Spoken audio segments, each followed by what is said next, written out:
Hey guys, welcome to Dem Guys Podcast. If you switch around the letters, it spells Gum Step Cod Days. What? Wow. He always keeps these things in his back pocket. He doesn't ever tell us about it until he records it, and then it's just pure gold. Yeah. That's amazing. I know. Leave a comment if you can figure out another way to switch around Dem Guys Podcast. Oh man, Anariston, or however you pronounce it, he will be all over that if he listens, because from the very first UHC that I played before I actually joined the VBFS, he started like anagramming Matt AK / every single time that I logged on. He would come up with some new arrangement of letters to greet me by. Do you remember any of them? I can't. I don't. There were some. I think one time he just alphabetized them. So it was like, or something like that. But, no, I can't remember off the top of my head. But they were always more or less pronounceable. What did you just say? Gum Step? What the heck was that? Gum Step Cod something. Gum Step Cod Days. Gum Step Cod Days, Gum of course. Step Cod Days. I spent about That's a great band. I spent about 10 minutes on that. Very nice. Very nice. Perfect. It's most efficient use of time ever. Well, I was watching a YouTube video while I did it, so. And now that all of our content is gone, the podcast is over. Thank you guys for listening. We'll see you next week. Yeah. For another episode of Gum Step Cod Days. Alright. Introductions. As always, I am Drew. I am Slash. And I'm SnoShoe. Woohoo! Yay. SnoShoe in Chicago. Yeah, I'm in Chicago today. I am AFK. Yes. I guess. Kind Ish. of. I'm AF my normal K. AF home. Yes, AFH. And if Snow disappears at any point during the podcast, it's because he was killed by a tornado. Yes, there are possibly tornadoes somewhere around me right now. And I'm in a foreign land and don't know exactly where everything is, so... It is entirely likely, or it is not likely, but it's entirely possible that SnoShoe, if he does disappear, maybe isn't killed by the tornado, but is simply whisked off to the land of Oz. Yeah, or maybe I could end up in some awesome place like Toronto or something. Toronto's not that far away, is it? I don't know. I have no idea where Toronto is. That'd be a bit far to be flung. Would it be the Toronto tornado? Exactly, that's why I said Wow. Toronto, I think. I think it was a Freudian type deal. Toronto tornado. What if? But the thing is that Chicago had the big fire, right? So Yeah. what if they had another fire during the tornado and it became a fire tornado? That would be insane. That'd be like an anime style, like superpower move. I think at that's that like the point. scariest natural disaster you could possibly have. Yeah. Other than a Sharknado. Oh my That gosh, is not. Sharknado. That's an unnatural disaster. Yeah. That's some scientific creation.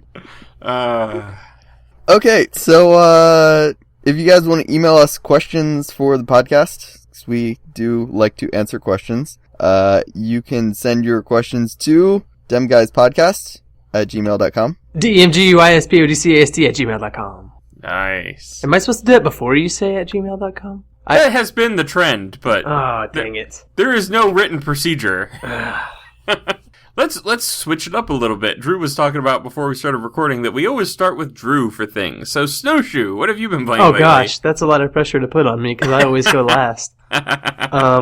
Well guys, I haven't been playing too much recently. I've been, as you may or may not know, the NBA playoffs are going on, and I'm a big NBA fan for the main reason that I have season tickets to the Oklahoma City Thunder games, so I have a lot invested in this. And I've been watching a lot of basketball, and it's been amazing. It's been amazing so far, but we won't get into that on this podcast because that's not the point of this podcast, right?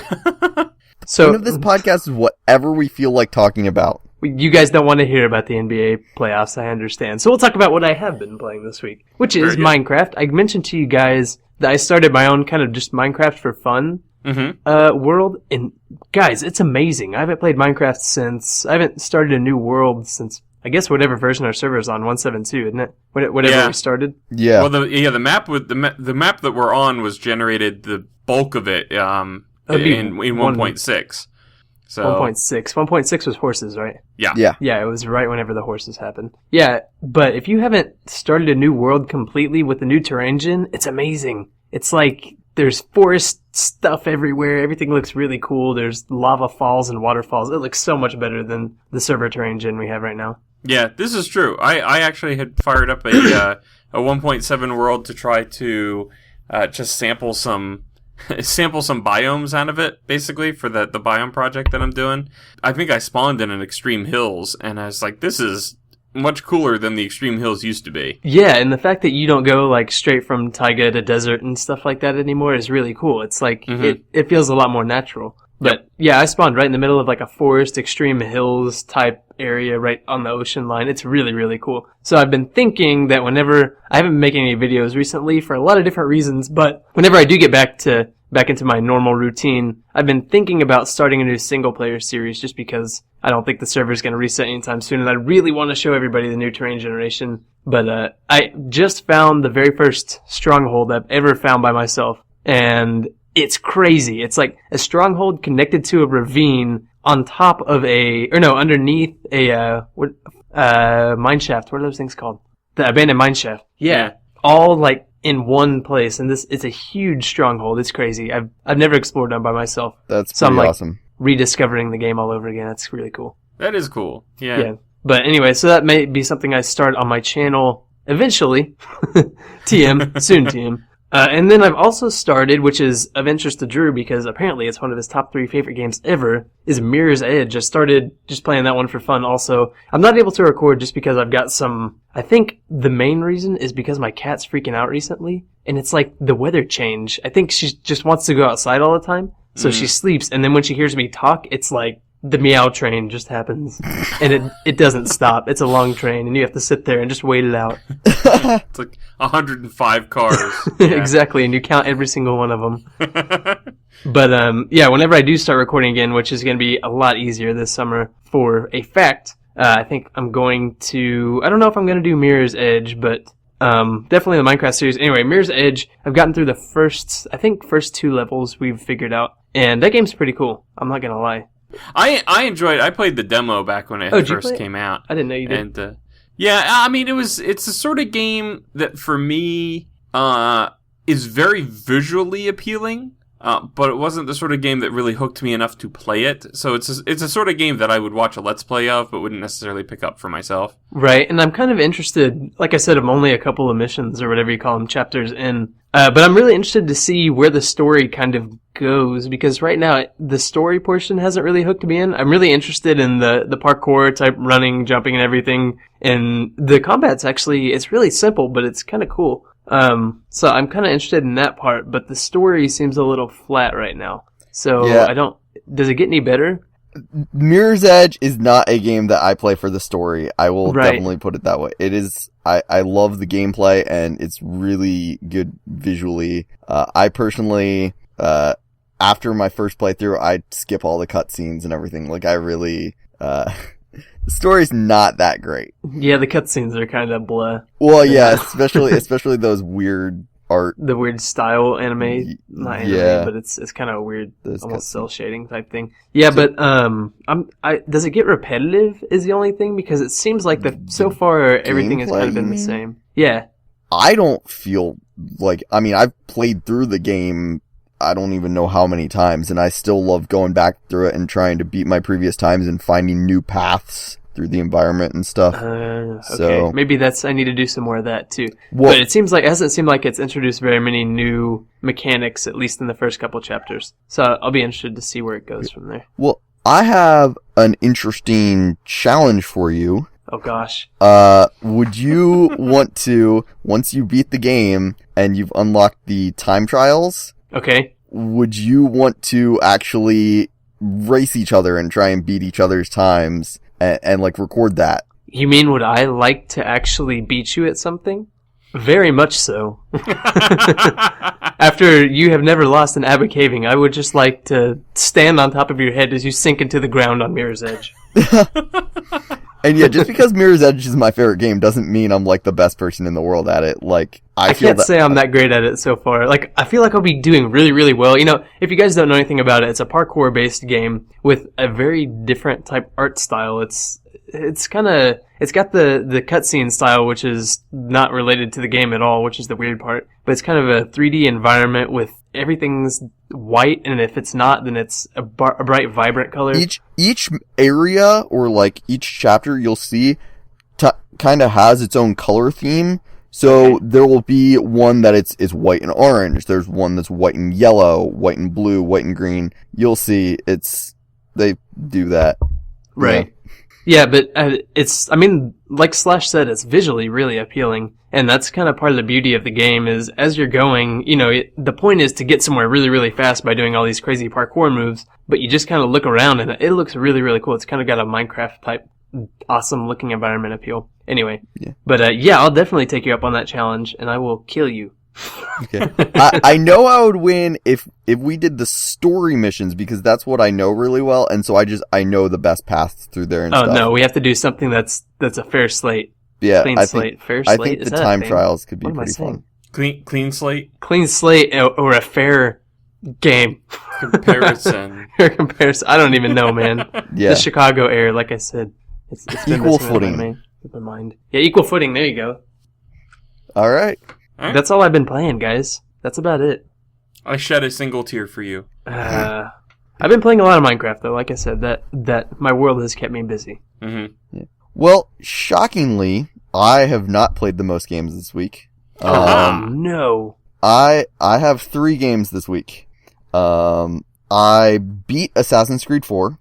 Scale of 1 to 10. Compared to all video games or in the Assassin's Creed series? Well, okay. First do the Assassin's Creed series, then any video game. Okay, it's my favorite of the Assassin's Creed games. Okay, I really liked Assassin's Creed 2. We've talked about this multiple times. Yeah, that was my favorite, and it's still really high on the list, but Assassin's Creed 4 is just amazing. Okay, I'm gonna have to play it then. Yeah, you really should. And then overall, in like all video games, I forget, somewhere I came up with a list of my top 20 favorite video games, and that will be changing as time goes on and stuff. I'm pretty sure Assassin's Creed 2 was on there, if I remember correctly, so Assassin's Creed 4, definitely in my top 20. Mm-hmm. So, yeah. Alright. I started playing Fable Anniversary. Is that the one is that different? What's Fable Anniversary? I have no idea. So, I got the lost chapters from you for the computer. Right. And I had some issues playing on the computer with it. Anniversary is exactly the same as Lost Chapters, except they remade it in HD for the Xbox 360. Ew. So the graphics look somewhat better. So it's like I bought it for you. Yeah. Except not failed. But it's the same exact game, it's just they put HD textures over top of it. Oh, that would actually be pretty cool, I think. I mean, as somebody who's played the first Fable, I really like whenever they do that. Like, didn't they do that with Kingdom Hearts, I think? Kingdom Hearts. They did Kingdom Hearts HD. They did like HD remix or whatever was a thing that they did. In Final Fantasy X and X-2, they recently did a remastered version of that in HD. See, what you have to do is you have to go back and play like the original version right before you play the HD version, and then you can really appreciate it. Because I played the, what was it? I can't remember. It may have been Kingdom Hearts, where I watched the Kingdom Hearts remake, and I was like, well, what the heck? This isn't that exciting. And then I went back and looked at the old one, and I was like, oh my god. How did I play this game? This looked awful. Yeah, well, this actually wasn't the first Microsoft game that they did this with. They first did Halo Anniversary, the original Halo, and what was really cool about that one was they actually had a feature where you could press a button and the screen would go black for a second, and then it would switch between the old and the new graphics, so you could compare it right then and there in game. That's interesting. I mean, it's cool. It kind of validates why they made it, why they probably spent money on it. But it's kind of a weird feature to have in the game. It's a feature everybody uses once. Yeah, I know. It's like, do you want to see these crappy graphics? Yeah, sure. You know what's really fun, actually, is if you're playing split screen, messing up your teammate because the whole screen goes black when you press that button. Oh, what? So like someone's trying to snipe, and then you just like press the back button. That's a design flaw. Yeah. And then finally, I started playing Left 4 Dead 2. Nothing much to say about it. Just I figured I'd mention it since it's a new game that I hadn't been playing before. And I'm playing that with my brother-in-law. Always looking for new co-op games. And this is really outside of my normal genre range. I mean, it's a first-person shooter, but I don't play zombie games. Like, that's just not something I do. But this is really entertaining, so. I will say I'm kind of getting tired of the zombie theme in The Last of Us, but I'm pushing through it. I will continue that and everything. But for whatever reason, the zombie theme gets tired with me really quick. Yeah, I watched Good play through Last of Us. Uh-huh. After watching that, I was totally satisfied. It was a really good story, yeah. But I feel like that's not a game I would ever really get into playing. Like, see, that's the only drawback for me is that I don't like having that oh crap feeling when something's coming after me every single time I play the game. Like maybe every once in a while, but those stupid clickers, man. And I'm still not to the point where I need to get one more upgrade to where I can finally dominate them, but that just drives me crazy. Yeah. Yeah, I'm not a fan of that genre of game either, but as with so many things, I love watching other people play it, because then I don't have to jump. Alright, so those are my games for the past 2 weeks. So no Minecraft and no Smite. Oh, wow. Wow. That's why you didn't have as many games. Yeah. As the most amount of games. Definitely, obviously. That's why the number of games was not as high, because you didn't have 2. Thank you, SnoShoe. You big idiot. That was amazing. That's why we have you on here. So. Yeah, I count things for you guys. Your expert analytical ability. Yes, I just made an Excel spreadsheet for you. I'll put it in the Skype chat. Well, I mean, with that display of sheer brilliance, mathematical acrobatics, I can more confidently say that you're not the person behind the signs that I've been getting around my face. I convinced you finally. It requires a little bit more brain power than you seem to be exhibiting lately. But yeah, the signs thing seems to have reached a close, or perhaps an intermission. Basically, just to sum it up real quick, one day I come out of my house on the Vintage Bee fan server, and there's this sign that's set up, and I start reading it thinking it's a typical message, and it doesn't make any sense. No matter, I try reading it left to right, I try reading up and down, figuring out a way to go through the signs that would actually make a message, and no way did. It was all sort of scrambled up. And next to the sign, it was a sign made out of spruce wood, and next to the sign there was a block of cobble. And so I was like, okay, and I clean it up, and I don't really think anything more of it. And then the next time I log on, somebody has recreated the wooden sign, and then next to it where the cobble block was, created another sign with a stone theme to it, right? And that sign doesn't make any sense. But the two signs together sort of start making sense. And then finally, after I clean that up, and that when I cleaned that one up, the stone sign actually had a TNT trap underneath it, which was amusing. Because they had it all in obsidian, so it didn't do any damage or anything, but it was like a little, like, whoop!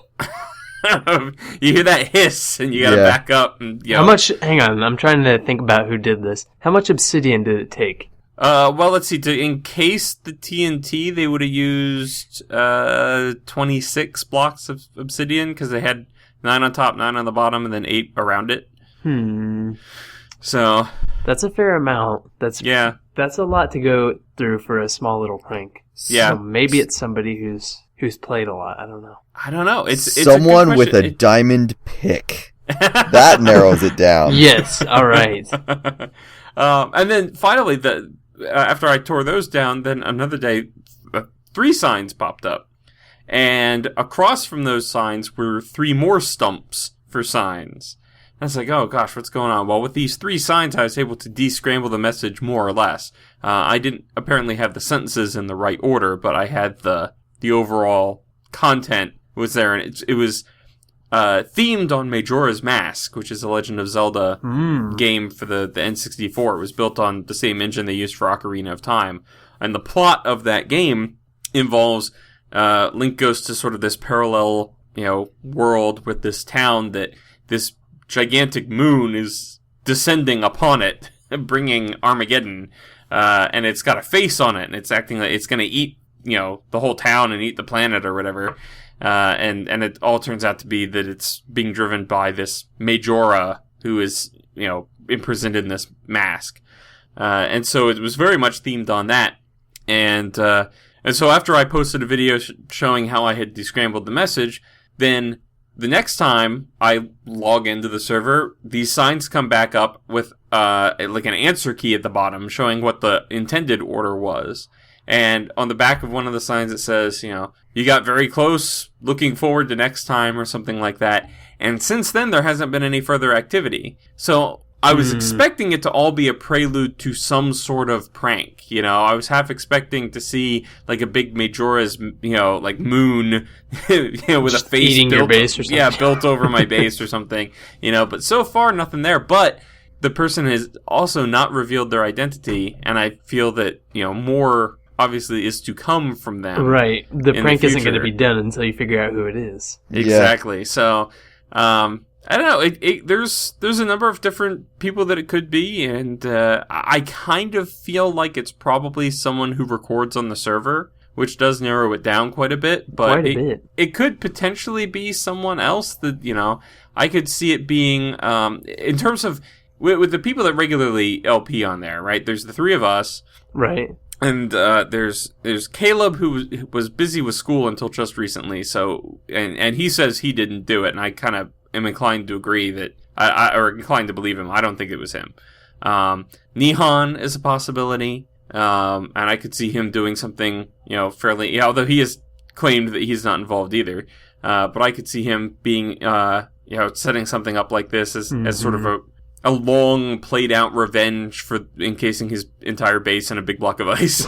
And let's see, who else regularly LPs on there? There's Munchmo is a possibility, and because he hasn't had a VBFS out in a while, so that could be one reason for it. I don't know. You can't rule out Fu Mandunian either. He's not an LP here, but he has been playing recently. Fu is actually a direction that I am leaning right now. But I keep changing my mind. Yeah. I keep changing my mind. Every time I think about it a little bit more, I'm like, maybe I'll go this direction. Or it could be Volretho. It could be Vol. Yeah, I mean, I haven't seen Vol on very much, but there are certain times that I get on the server, and, people that, are on the server can probably pick up on what my usual availability to get on is, so, and work around that. I have a possible theory. What's that? It could be Simrold, and since, it's a Legend of Zelda themed pranked, maybe it's, her trying to get back at you for stealing her skin. For stealing her skin, yeah. Oh, yeah, just to set the record straight. It was pure coincidence that I have the same, more or less the same skin as Simrold. We both have Legend of Zelda Link skins, and they are very, very similar. Hers has different eyes in the avatar than mine do. Mine does, but otherwise they're very, very similar. And it became a thing when the map reset. We were kind of laughing about it.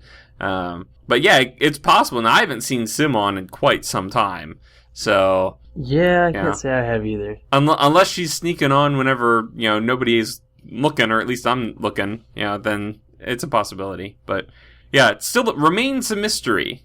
And that's been about the extent of what I've been doing on the VBFS. Like the last 4 episodes was just me more or less looking at these signs and then doing something random. We need to do more of that. Yeah, we definitely need to do more of that. Yeah. Let's see. I've also been playing a lot of Attack of the B Team. I've been having a lot of fun with that mod pack. I find that I do a lot of stuff off camera because I really enjoy it and I want to do a lot of stuff in the game, but I don't necessarily always have the ability to record when I'm playing it. And so as a result, I have all of this stuff set up. I have a auto spawner room, and I have, Tinker's Construct stuff set up, and I made a whole bunch of the top tier tools and all of this stuff, and I haven't shown any of it in video. But I've been having a lot of fun with that, and I'm hoping to get to record some more of that pretty soon. There should have been an episode went up yesterday on my channel, in Attack of the B Team, and hopefully there'll be some more that'll get recorded in the near future for that. I'm aiming to get to a space station in my next episode, so we'll see how well that goes. What I want to see from your Attack of the B Team series, I really just want to see you trolling people with the morph mod. I had a little bit of fun with that. One of my friends was on. He was working on his mountaintop base, and he was building his floor in a limestone, and I had a bunch of limestone I wasn't using, so I was like, I'll bring it by. And so when I flew over there, I flew over as a ghast, just for the heck of it. and I just landed right in front of him as he's placing blocks. And he said he jumped quite a bit whenever I first showed up. He didn't try to shoot you? He did not try to shoot me. I did have I did have Raggedy Girl is her username, but she actually knocked me off of a ledge in the Nether. I was a zombie pigman at the time because I was mining out something and I wanted to be something fire resistant just in case. Mm-hmm. And she was shocked. She didn't expect another player to be in the Nether, so she's like attacking me. and I'm like, hey, it's me. don't hit me anymore. That's funny. Yeah. That's the only thing about the Morph mod. Well, there's actually a couple things about the Morph mod. I always am now, in any kind of Minecraft, I'm hesitant to kill bats. Because I'm like, man, that could be somebody just visiting my my base. Every time it just like crosses my mind for a second. Because I almost killed Neon one time. I think it was like the first time I played and I didn't realize it. And then the other thing is that the Morph mod almost seems too OP for the mod pack. Like, especially with advanced genetics in there, it kind of makes advanced genetics completely useless. Yeah, there's not, like, I'm planning on getting into advanced genetics at some point, but there's not a whole lot that I would really need out of advanced genetics, because, I mean, being able to morph into a bat or whatever to fly around, I don't need a flying gene from anything. Yeah, you don't need, and being a bat, you can fit in the little 1x1 holes. It's so convenient. Yeah. And it made me not want to play vanilla Minecraft anymore. Yeah. It's like, I have to dig out a 2x1 hole for me to walk through? Come on, man. Man, this is ridiculous. That's twice as much work. Yeah. But there's a couple of things in advanced genetics I think I could see myself getting into, because you can get the gene out of ocelots that scare creepers away. Yeah. And that seems like that would be useful. And apparently you can get like extra health out of an iron golem, so that might be something that I pursue. So. That's pretty cool. But yeah, I've been having a lot of fun with that. And yeah, the next big step is trying to get a space station established, and I want to get an enhanced portal on the space station so that I can, go back and forth. Without having to mess with the stinking rocket ship, because... Without launching rockets all the time, yep. That should be your number one goal, is to stop having anything to do with rocket ships. SnoShoe speaks from experience. Oh my gosh, man. Too many times I've been stuck on the moon.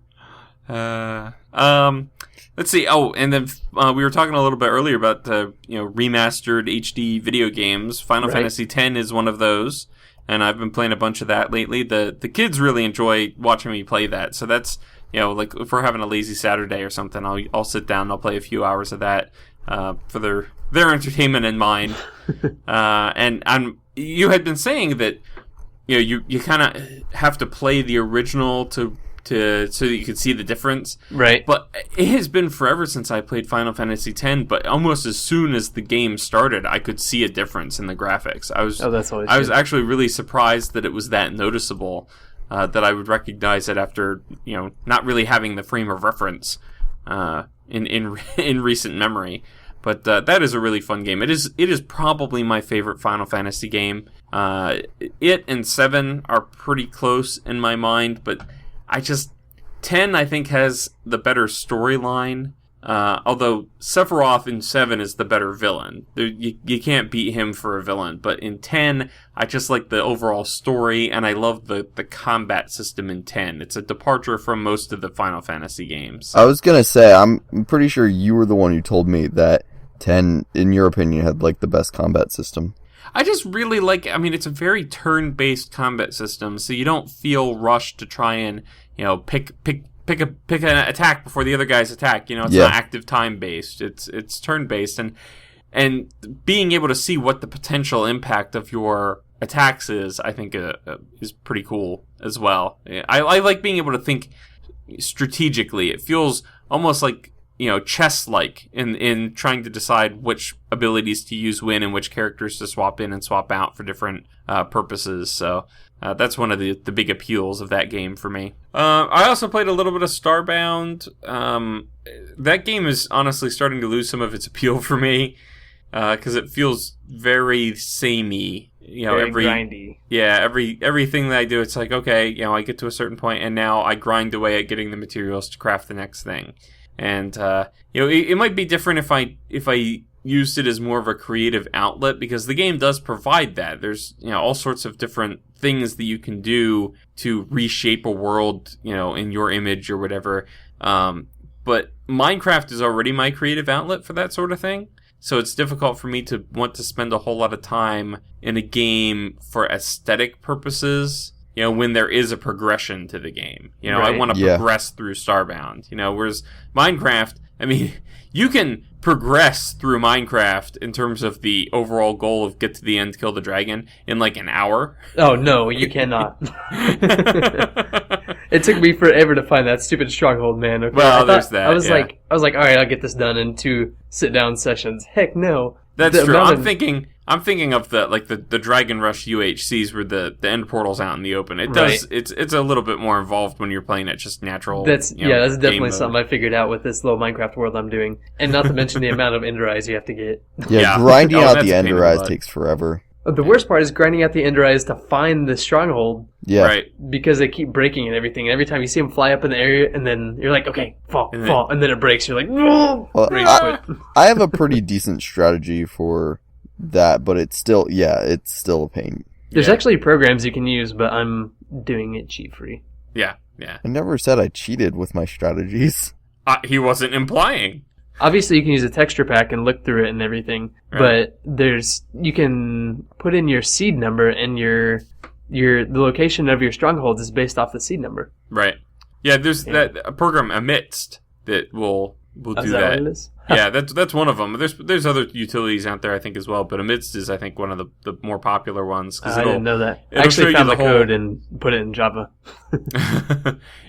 Amidst shows you the whole biome map, and it shows you where villages would spawn and where the stronghold should be, and I think that's the extent of it. It doesn't tell you like abandoned mine shafts or things like that, but it's and it's also like this is where one is eligible to spawn, where the game will try to spawn one, but it doesn't necessarily guarantee that when it generates that it will actually put something there. Because I guess it depends if the terrain is not quite right for putting a village in. It might not put one. Yeah. But yeah, anyway, finally, just to wrap up the games, I played some KSP recently. I want to try to I updated to the Asteroid Redirect mission version, which is 23.5, and I'm really looking forward to attempting one of those missions at some point, but I wanted to try and get some more science first, off camera. So it's like, I'll launch a bunch of missions to min this for science. And For science! And unfortunately, okay, I overcomplicated it for my own entertainment, but I came up with a concept of essentially launching. If you've seen my expedition to Duna, the big orange tanks that I mounted on the sides of my lander, I launched one of those, and then I launched a couple of little Minmus landers up that could dock to the sides of them, like cling to the sides like leeches, right? And then fly the whole contraption over to Minmus, undock, land those guys in separate locations, do their science, fly back up, redock, and fly back, and then, return to Kerbin with the science. The problem that I ran into is that apparently, if you're not controlling a vessel when it's re-entering Kerbin, it just crashes no matter what. So I had my landers, and I undocked them from this tug transport thing, and I activated the parachutes on both of the little lander cans as they were on their way down through the atmosphere. But I could only control one at a time once I undocked them. And, so and unfortunately, the other one, the parachute never actually opens, despite being activated. Huh. So I've missed out on a bunch of science that I spent time on. So is that a feature or a bug? I feel like it's a bug because in a previous version, I think it was in 0.22, I launched a rescue mission to get a guy that was stuck in orbit of Mun, and I put him in a separate, like the hitchhiker container, and they had to decouple and become two separate things to survive the re-entry, because the parachutes weren't strong enough to bring the whole thing down as one unit. And both of them managed to touch down fine, so I don't know what changed that I lost my capsules this time, but anyway, it turns out I probably have enough science and stuff unlocked already in career mode that I could do an asteroid redirect from, the next time that I sit down to play, so I'll probably give that a shot next time I record. All right, I'm going to have to check it out. Every time you talk about it, it gets me one step closer to buying the game. I've been so close. I've been on the page before, and it's like $24, isn't it? I don't know. I got it back when it was like 0.15 or something like that, maybe. And I think I paid I think I paid $15 for it then. See, if it was lower, if it was like $10 or $15, I definitely would have it by now. But the $24 thing is always like, there's a threshold where it's like, okay, that means you're buying KSP over all these other games. Right. I'm like, I just don't know if I can do that. Well, keep your eyes open for sales too, because I think KSP has, sure. goes on sale price relatively frequently. Yeah, that's a good idea. But yeah, I highly recommend it. If you're into space science at all, it's a fascinating game, and it's funny. Have you guys heard of the webcomic XKCD? Yeah. Okay. There was I only know of what you showed me.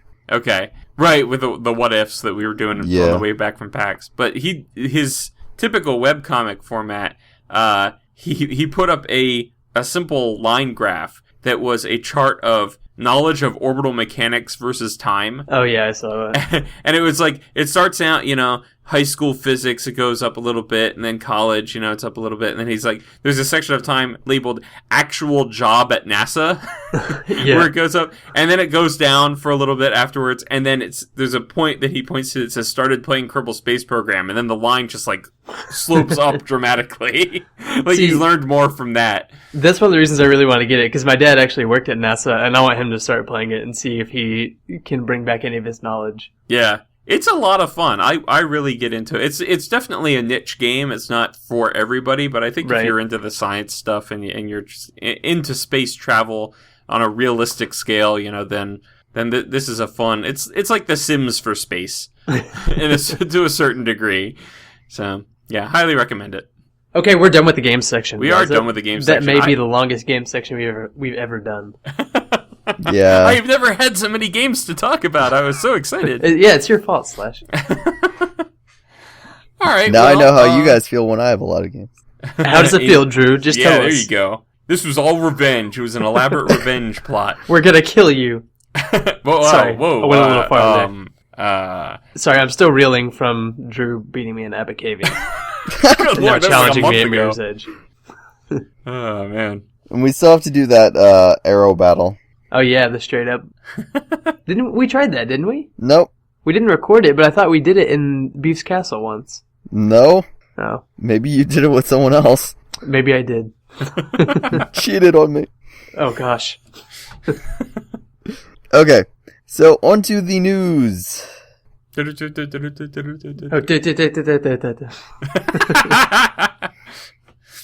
All right, well, I'll lead this off, I guess.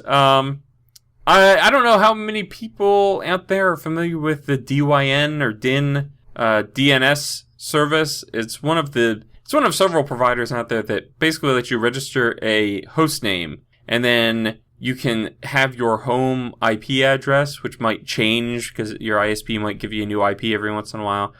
You can have that host name direct to whatever IP address you have at home or wherever.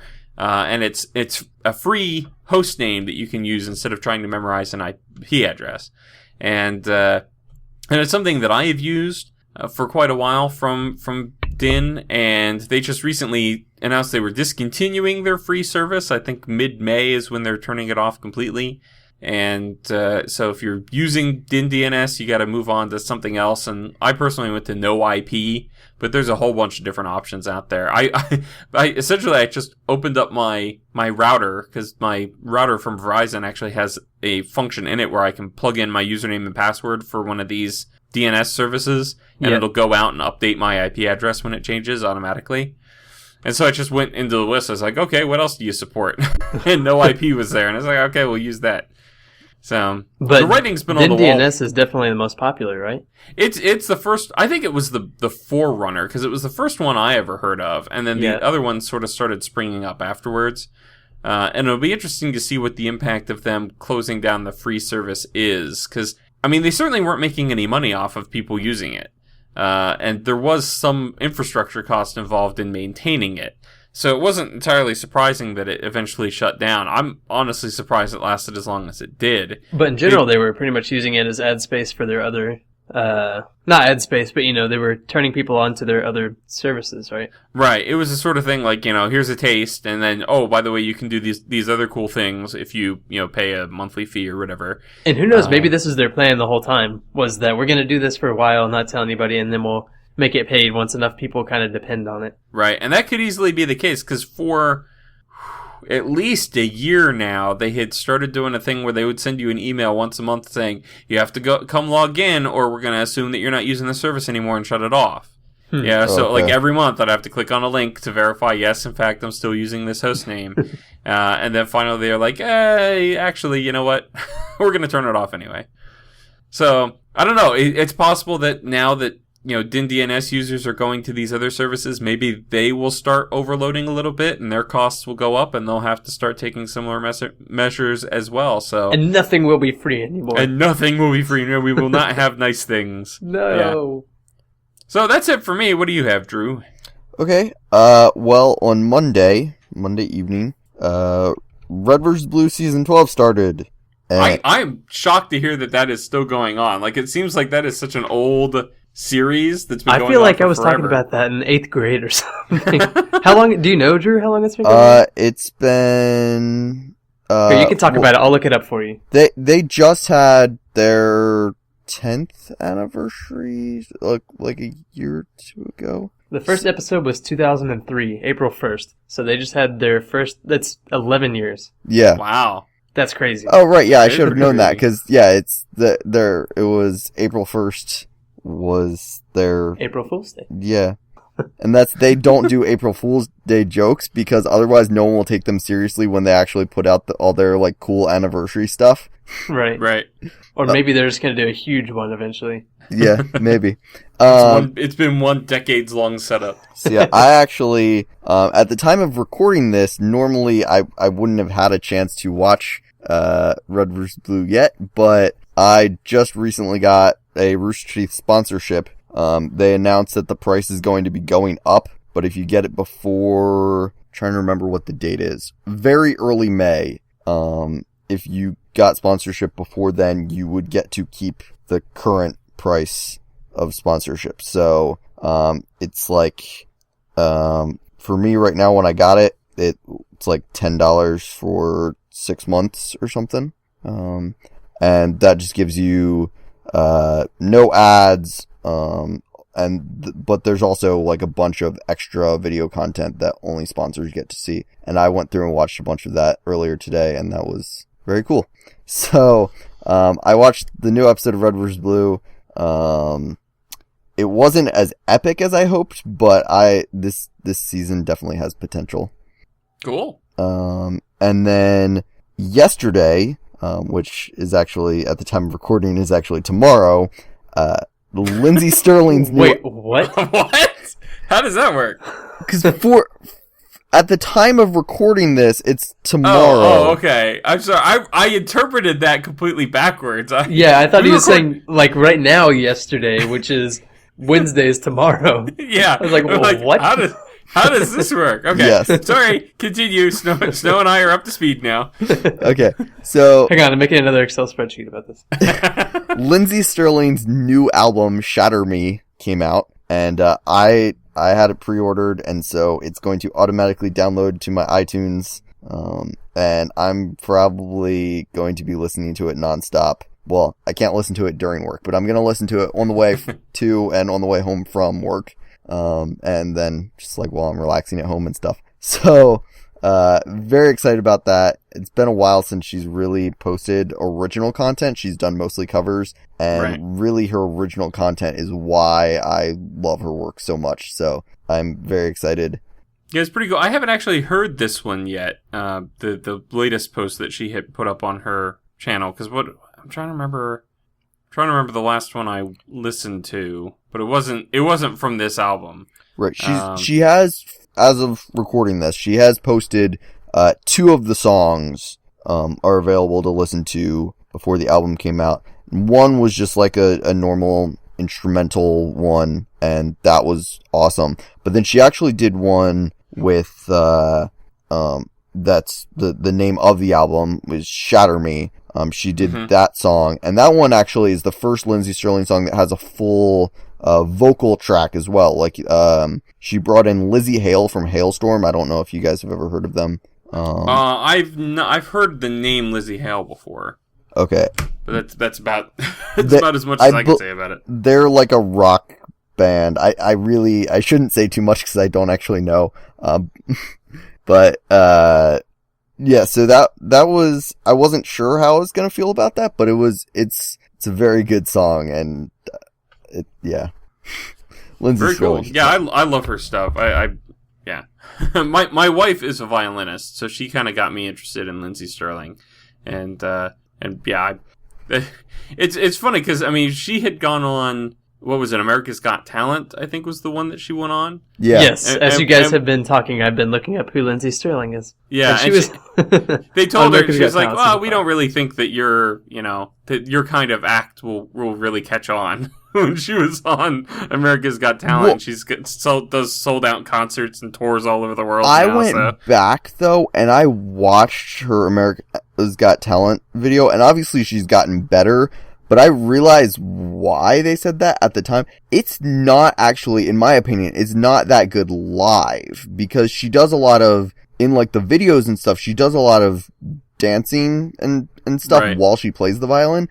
And we don't like dancing. And in the videos, it looks really cool. But when she does it live, like if you're moving that much while trying to play the violin, you're gonna miss a few notes. And yeah, no, I hear what you're saying. It's a different. Plus, I think your comment about how obviously things have changed for her. She's improved since then. I think that's a big part of it too. Yeah, because it was. Yeah, it was like a talent show act that she was doing, back then. Yeah. And now, she's refined it and she has confidence and stuff. So yeah, I understand where they were coming from as well, but it's just funny to look at that and then look at where she is now and go, well, everybody's got to start somewhere. Yep. So a few podcasts ago, like 2 or 3 episodes ago, I issued a challenge to the listenership that if anybody out there had any, well, it's not a viewership. I guess they can stare at the splash screen for an hour, but it just gave me this visualization of all these people on a ship listening to us talk. Hey, look, it's the listenership. The SS headphone. But yeah, I issued a challenge out there regarding Star Trek The Next Generation trivia. And I see Drew has listed on the agenda Star Trek question for Slash. So apparently either he's come up with one or somebody has provided him one. And I'd like to hear it. Yes. So this question was sent in by Sarah JMCB. Mm-hmm. And I just want to say, me reading the question, because I wouldn't have known the answer, it seems like it doesn't seem very obvious to me, so I'll actually be kind of surprised if you get it, but you never know, it might be something that stood out. Whatever, I'll just go ahead and say it. So, what was the name of the original series Star Trek episode with the green slave girl? Well, okay, first of all, I explicitly mentioned Next Generation trivia, but I have seen the original series, so I will make an attempt to tackle this. Let's see. The name of the original series episode that had the Orion slave girl. Okay, so you at least seem to know what it's talking about. Like, I'm just like... Yeah. That is one of the more iconic things from Star Trek. In fact, they included the green-skinned slave girls in the reboot movie as well. But in terms of the name of the episode... See, there were only 80 episodes in the original Star Trek. The fact that you know that alone boggles my mind. Yeah. I don't know if all 80 actually aired on TV originally, because the one of them was like the original pilot that they ended up incorporating into a 2-parter episode later on in the series, but it wasn't really like, it didn't stand on its own, I think, on TV. I think you could only get that on like the box VHS sets or whatever when those started coming out. But as far as the title of the episode, that is not coming to me. I do not know. Would you? I feel like I might recognize it when I hear it. Would you like to know the answer? Yeah. The Menagerie. Oh, that's the episode I was just talking about. The Menagerie is the episode that they turned the original pilot into a 2-parter later on, because the pilot episode was called The Cage, And then whenever they scrapped, they didn't use that pilot. NBC didn't want that pilot. They thought it made people think too much. So they wanted something with more action. So they filmed a new pilot with a different captain. That's where William Shatner got his start, because he wasn't in the first pilot. And they filmed the new pilot where no man has gone before. But later on, they wanted to use that footage, and so they made a two-parter called The Menagerie. But I don't remember there being the Orion slave girls in that. They wouldn't have had like a prominent I have no idea part. what you're talking about at this point. It's so far over my head, I can't even see it anymore. Yeah, that's interesting though. But yeah, that was what I was just talking about, was The Menagerie. Okay. So I almost answered it. I just didn't know that was the answer. Well, and you gave me way more information about the original series than I ever knew. Well, there But you go. still, That you is don't my get any points. that is my purpose in life, is to provide people with information they don't need. That's why we have this podcast. All right, moving on. Okay, one other thing I wanted to mention. This was just like random. So on the way home from PAX, I believe it was Slash who actually said it. But we had a whole conversation about the song "Let It Go" from Frozen, and then it won all sorts of awards and stuff. And I had stated that I had never heard the song, and I believe it was Slash that said that is impossible. That song is everywhere. I It's really true. don't know how you would have avoided hearing "Let It Go." You must have heard it but not known it, because Well, it's like... that's what I said. I'm like, well, maybe I've heard it and just didn't realize that's what it was. I just saw the movie for the first time. Absolutely. I listened to the song. I enjoyed it. I've never heard that song before. That I find amazing. I still don't know where I would have heard it before without seeing the movie. Like, it's not like I looked up anything about it. But you could just be walking down It's the like- street and now you hear somebody go, "Let it go." It's crazy. It's Yeah. everywhere. It is literally everywhere. I mean, frankly, I went to I'm a- surprised my daughter didn't sing it while you were at the house before PAX, because she's like crazy about that movie. I went to a birthday party yesterday. That was a Frozen birthday party, and it was just crazy. Like, every single kid there knew it. It was a 4-year-old's birthday party, so it wasn't like a 22nd birthday party for one of my peers. But no, actually, I did bring a Spider-Man doll to a Frozen birthday party, and it was the best present she got. So I won. Congratulations. Now, was that Thank you. her opinion or your opinion that it was the best present? That was her opinion. Okay. Her mom sent me a picture of her sleeping with it. Aw.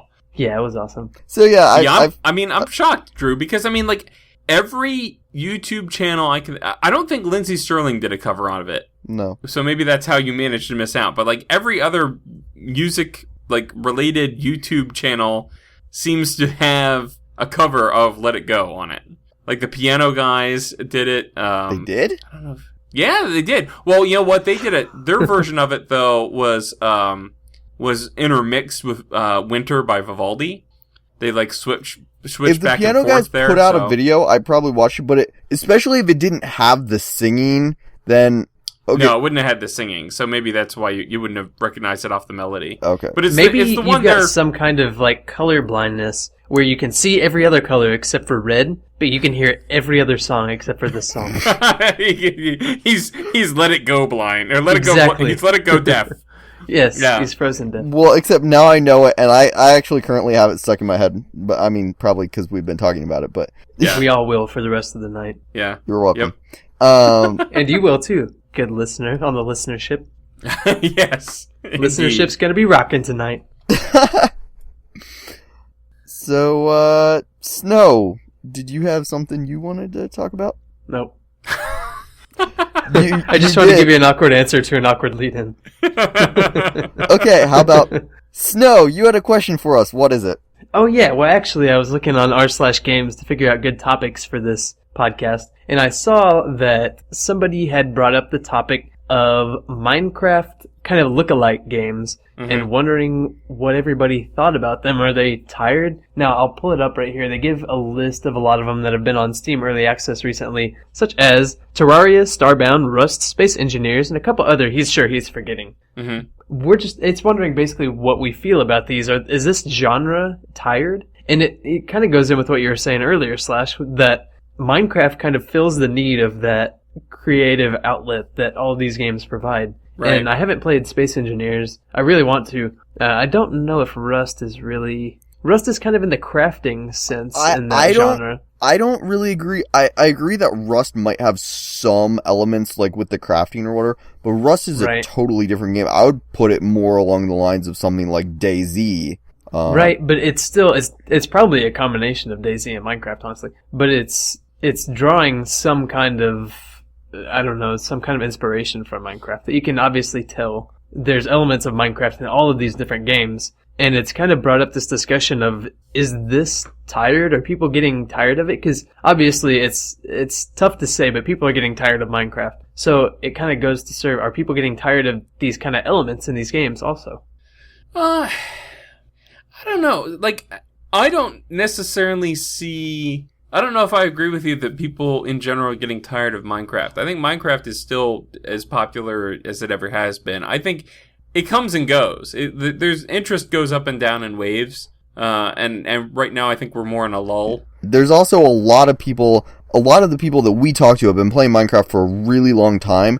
There are plenty of people, especially now that it just came to the PlayStation 4 and stuff like that. There are a lot of people who are just experiencing Minecraft for the first time, and they're exactly like we were when we first started playing. They're in love with the game, and they just want to play it nonstop. And so, while there are people who have been around it for a while that might be getting tired, there are definitely plenty of new people. Well, and that's actually a really good point, I think, because all of the people that we've associated with for most likely over a year. And so all of these people have been playing the same game for over a year. So maybe that is my perspective, that the people that I see are getting tired of the game. Whereas there may be a lot of new people coming to the game, which is that's a good point. Yeah, I'm getting the impression that at least in our local area, so to speak, I feel like interest is starting to pick back up a little bit. The problem that often happens in Minecraft, just talking vanilla Minecraft, is that you tend to burn really hard for a while when you first get in. And you have an idea, it's like, oh, I'm going to do this new thing, this new build, I've never done this before, let's do this new thing. And then you usually get, at least over halfway through, I would say on average. And then you start burning out on it a little bit. Most likely because it doesn't end up like you thought it would in your head. Right, or it's at least there's more work than you thought, or you've gotten to a part that's very grindy. Like right now, with my Biomes project, I have to finish putting glass domes on 3 of these things, right? That's just placing glass blocks, like stacks and stacks of glass blocks, right? So it's not something it's almost like a percentage of saturation point. No matter how big the project is, about 75% of the way through it, you get tired of it. Exactly. So at some point you need to sort of rejuvenate yourself by doing other things, and then maybe you come back to it and you're like, oh, I can do this now because I'm excited about this project again. I want to see it get done, kind of thing. Yeah, and you see Etho do that a lot in his LP. Yeah. He'll consistently, he'll do a project for an episode, and then he'll go 20 episodes without even talking about it again. Yeah, exactly. And then maybe he'll come back to it, eventually. Like Wilson was one of those things, Yeah, Wilson will never be finished completely. But I mean, on the topic of clones of Minecraft, I mean, the first things that come to mind, like the games that you were mentioning, sort of kind of invoke Minecraft, but when I think of clones of Minecraft, I think of like Cube World was one of those. Right. Where it was like, okay, here's something where it seemed to me somebody looked at Minecraft and said, that's a really cool concept for a game, but I would like to do this with it. I would like to do something different. I like to procedurally generate stuff, but like in the case of Cube World, like I want to have, all sorts of, I want to have an RPG kind of element to it. With, right, and basically that I want to make money off of it. Exactly. Because you can make mods for Minecraft, but in general, you're not going to make a whole lot of money off of it. But that's exactly where I was heading too, is that I think the problem with these Minecraft clones is that Mojang has been very supportive of the modding community, and in fact are working towards getting the game set up to officially support mods through an API as opposed to actually hacking the client, which is essentially how they work now. And so you end up with that situation where, you could play Cube World, right? Or you could take Minecraft, which you already own, and you could install like a map generation mod that will generate a different set of terrain than is normally in vanilla. You can install stuff that it creates these different dungeons and whatever, and that's a lot of the inspiration between these mod packs, I mean, Minecraft has this crack pack thing that they've come up with, which is their, it was going to be in Feed the Beast, but they had to move it to a different launcher, and then there's Attack of the B Team, which is part of the Technic family of mod packs. So, all of this stuff, you can extend the base Minecraft game to do all sorts of different niche things. Right, just basically use this as an engine. Yeah, exactly. Like Terra Firma Craft was a big one for a while, where it was. I want to get back into that. That is awesome. Yeah. That's one of my favorite mod packs or mods. So I mean, and it's one that I had wanted to look into myself, but just never really got into. But that's another thing. It's like, somebody might have the idea, let's come up with a clone for Minecraft, but make the survival element more realistic. Well, guess what? There's a mod for that. It's already there. You can do that in Minecraft with the appropriate mod. So I think I to sort of sum it up, I think if you want to try to come up with your own spin on Minecraft, that's fine for a start, but you really gotta spin it far enough in your brainstorming that it becomes distinct. Because I liked Starbound. Like I said, it's gotten kind of grindy, but one of the things that immediately I was like, was there's the whole crafting, mechanic to it. It's like, I don't know necessarily that I need another game where I have to craft things out of other things. I'm okay with, obtaining these things in different ways. Which is what a lot of these games that I just mentioned, that's one of the main elements they take from Minecraft. Yeah. For the most part, I feel like Minecraft satisfies my needs for a lot of that stuff, and I really am not interested in playing most of those. Rust is something I actually really want to get into. I'm very much considering buying it. A big part of it is because Paws and Old Man Willikers have their own server that they play on, and watching their Rust Tuna Bandits series, and especially when they interact with the people on their server, it's just so hilarious. And I'm like, it's like, I mean, it might be one of those experiences where it was with Dwarves vs. Zombies when Rob used to stream it and host it himself, when it was probably more entertaining to watch than actually be there. But I would like to try getting in on that action. It looks fun. Very cool. All right, well, we will wrap it up with questions. We have one question this week. SnoShoe, Yay. Take it away. It's my turn. I get to do something productive. Hey, guys. This is from Bailey. This is Bailey from the AlphaCraft server. Yep. I presume. Whatever. He says, if you could swap any two characters from any game, who would you swap and why would you swap them? Interesting question. Yeah, I'm going to have to think on this one.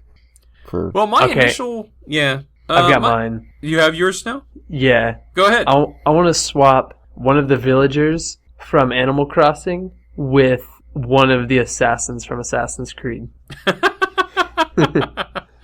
Because I think that would be awesome. This is evoking in both situations. This is evoking those Super Smash Brothers Brawl images from the last time. I think it'd be awesome to see the villager running around assassinating people, and I think it'd be awesome to see the assassin running around in the Animal Crossing world assassinating people as well. I concur. I think that would be very amusing. As for me, I'm going to go for a classic approach. I think I would like to see a swap between Mario and Link. Because I think it would be really funny to see Link have to... Like, imagine Ocarina of Time Link in Super Mario 64. Just like slashing the Goombas with swords. Exactly, doing like spin moves and stuff and casting spells on them or whatever. That's funny because it's Zelda and Mario. Zelda is so much more of an aggressive game than Mario is. Mario is so lighthearted. Yeah. Right. That'd be pretty funny. I mean, like, I just see this mashup where you have, like Ganondorf is, rears up on his horse, lightning strikes in the background, and then it cuts over to the reaction from the hero, and it's this big cartoony, marshmallow Mario sitting. Jumps down the tube. Yeah, exactly. So yeah, I think that just for the sheer entertainment value of that, swapping of the worlds, I think I'd have to go with Mario and Link. Very good. Drew? I'm still thinking. Oh, come on. You've had long enough, man. Well, one, I'm trying to listen to what you guys are saying as well. Well, there's your first mistake. Yeah. Yeah, I know. I can always listen back to the podcast later. He's too busy on the listenership. I guess something that would be interesting to see is switching Master Chief and Faith from Mirror's Edge. That would be disastrous. Because I'd love to see Master Chief trying to do the parkour and that get up. Well, see, what I was thinking was Master Chief, like in Mirror's Edge, they run along the rooftops because that's what they do. Master Chief could just go along the ground and shoot all the cops. That's true. And then Faith, some of the environments in the Halo games are so awesome, and I wish it wasn't as linear and you could like climb over some of those walls and explore more. And so that's what people spent hours and hours trying to do playing Halo. Was it Halo 3 online? Well, I remember I spent hours trying to figure out how to get out of Zanzibar.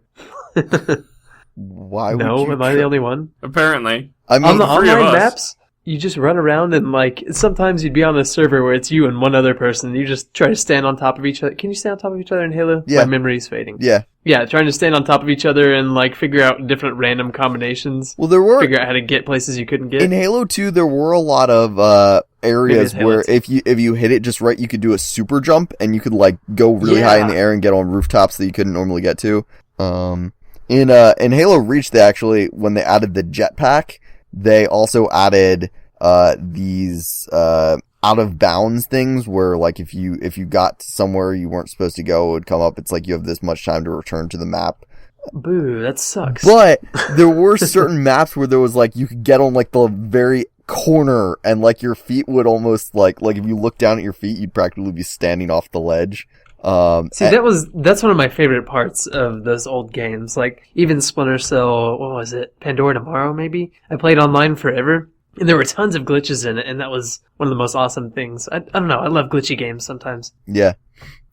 So yeah, I guess Mirror's Edge or Faith and Master Chief would be interesting to see. Yeah, I like that. That was a very good question, Bailey. I enjoyed that one. Yeah.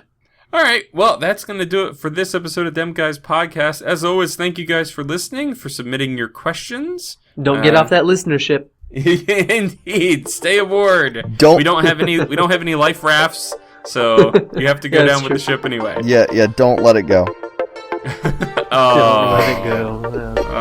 Yikes. And with that, see you next time. Bye.